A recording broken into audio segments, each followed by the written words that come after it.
Hi, Steve. Good to have you here. Can you please introduce yourself? Hi, Caddy. First of all, thank you so much for having me.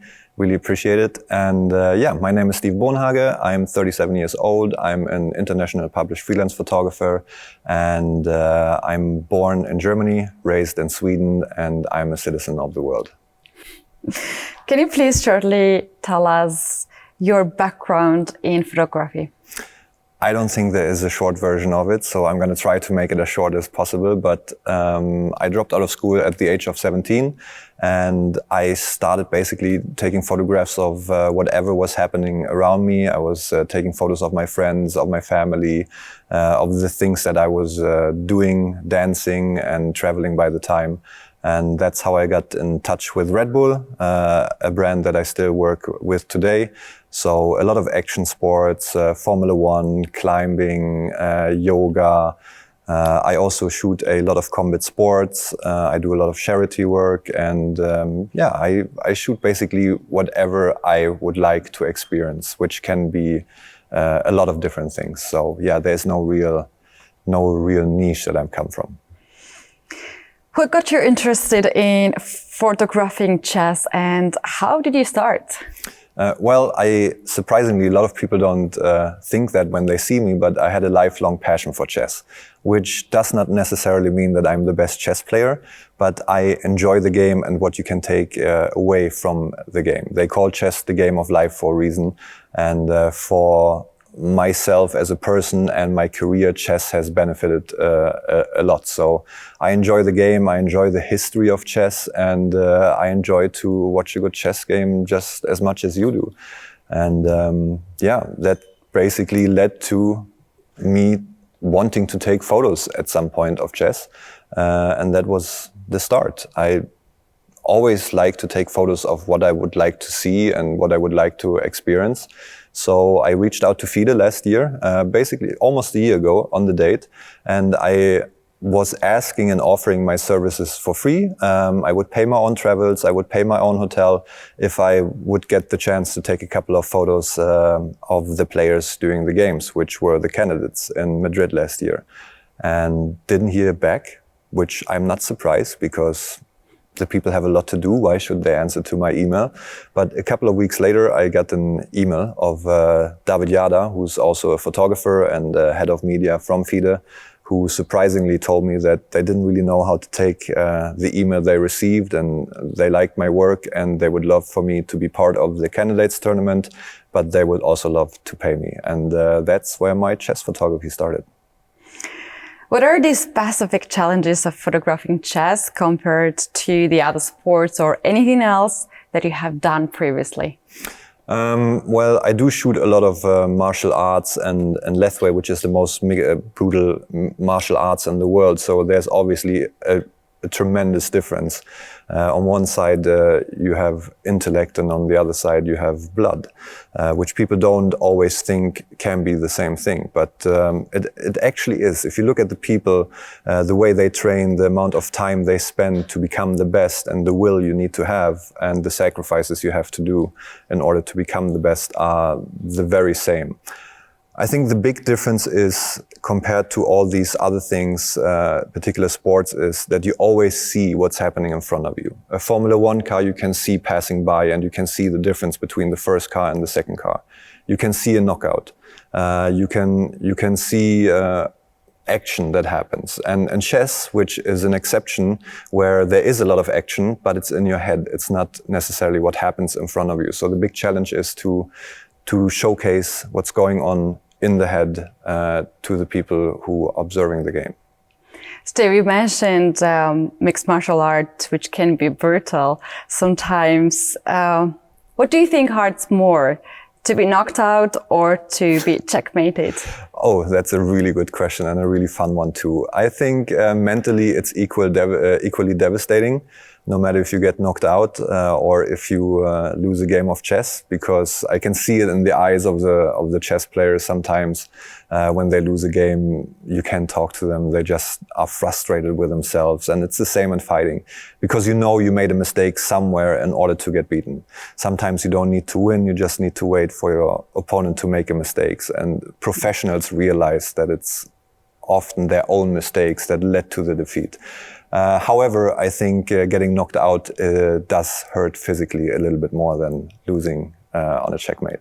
What is your approach to shooting a World Chess Championship match where you have only one table compared to the other tournaments, for example, the candidates tournament that you mentioned, you shoot it, and also, for instance, the Olympiad, where there are hundreds of chess games and a lot of action to go?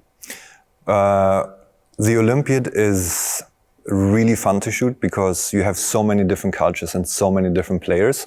However, you cannot necessarily spend the time that you would like to in order to connect to your subject as you can do at the candidates where you have 4 tables, 8 players, or a world chess champion where you only have 1 table. So I think the big difference is that I here have more time to actually spend with the players, to be in the same room, to try to read them, to learn how they act, when they do what, and to build a connection. And I think that leads to more artistic and deeper photos than, for example, on the Olympiad, where you have to cover hundreds of tables.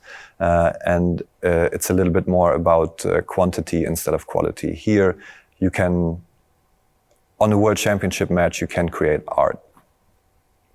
Right. Steve, you are one of the few people who can approach the chess table and the players during the game. How does it feel? What is the atmosphere where the game is on? I got 2 answers to that question. The most polite one is it's an honor and a privilege to be one of the few people allowed. And the second answer, it's freaking amazing.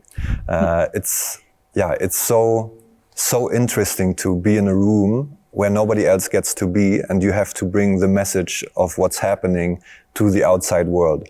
So that also puts a lot of pressure because you want to deliver good art, good photographs that make the people understand how intense it can get in here. It's very interesting and it's very fun to be here. And the energy in the room depends on the game. That can change very quickly. And another privilege I have is to be one of the first people to actually recognize that.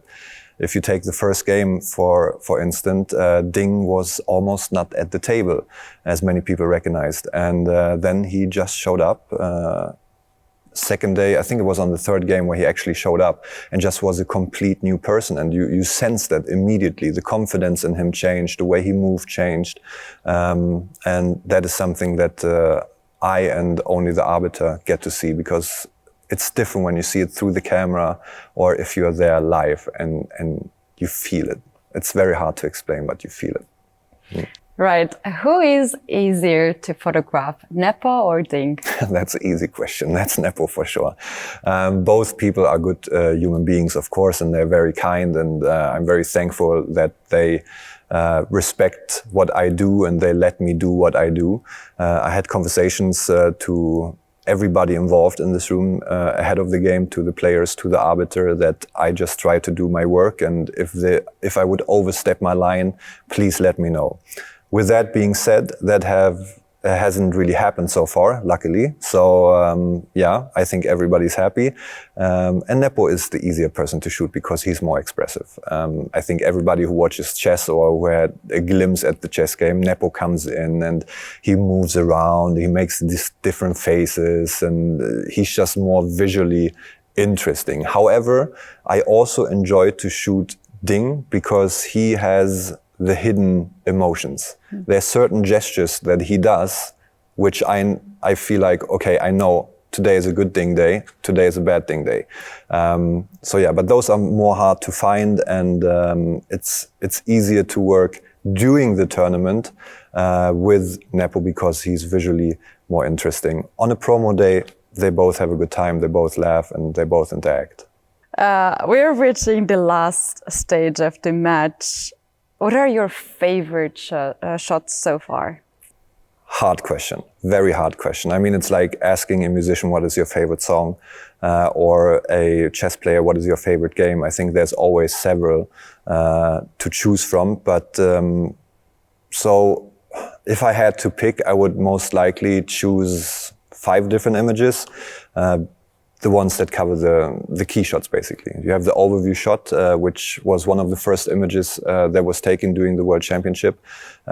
When you had the first move by Arkady, you had the handshake, and at the same time, you can see the journalists and the photographers in the picture. So that's something I like to show, is not only what everybody can see, but also what not everybody can see, because only that can tell you the entire atmosphere and energy that's happening in the room.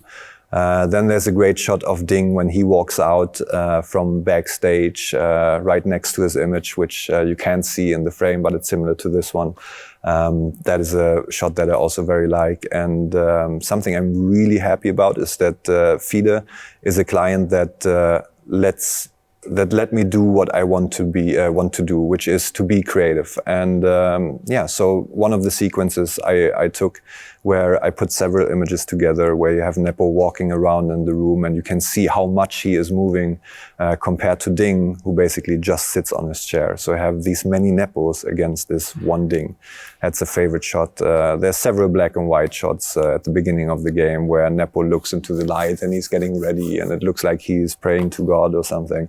Some of the experimental photos I really enjoy, and definitely the close-up of Ding, where he is, I think, mentally defeated. It was actually a draw, that game, I believe, if I remember correctly, but he leans down and he looks at the pieces, and I had the chance to get really, really close.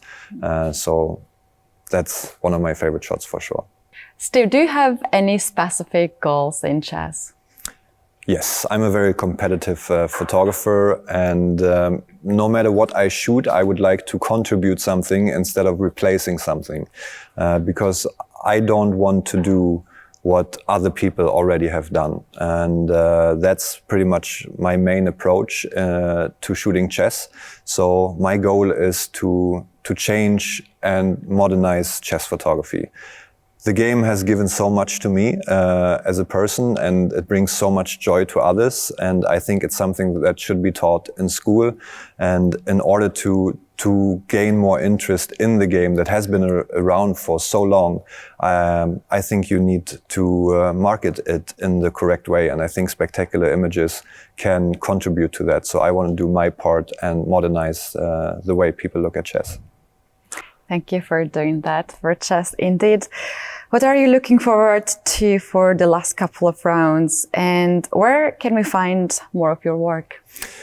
The main thing that I'm looking forward to, and this hurts me a little bit to say, but reality is still reality. We will have one winner and we will have one loser. And when that particular moment comes, when this becomes clear to both of the players, this is what I'm looking forward to the most, because this is hopefully gonna be one of the main shots of the tournament, showing victory and defeat. So that's what I'm really looking forward to. And if you are interested in seeing more of my photography or in chess photography in general, you can visit my website, www.stevbonhage.com. You can find me on Instagram, Stev Bonhage, or you can go on the website of the FIDE World Championship game, where you can find not only my photos, but also the photos from the other official photographers who are around here and documenting the game and everything that happens around the game. Thank you very much for your time and for speaking to us. For all the photographers' job here at the World Chess Championship, you can find out the photos at the FIDE official website. Thank you.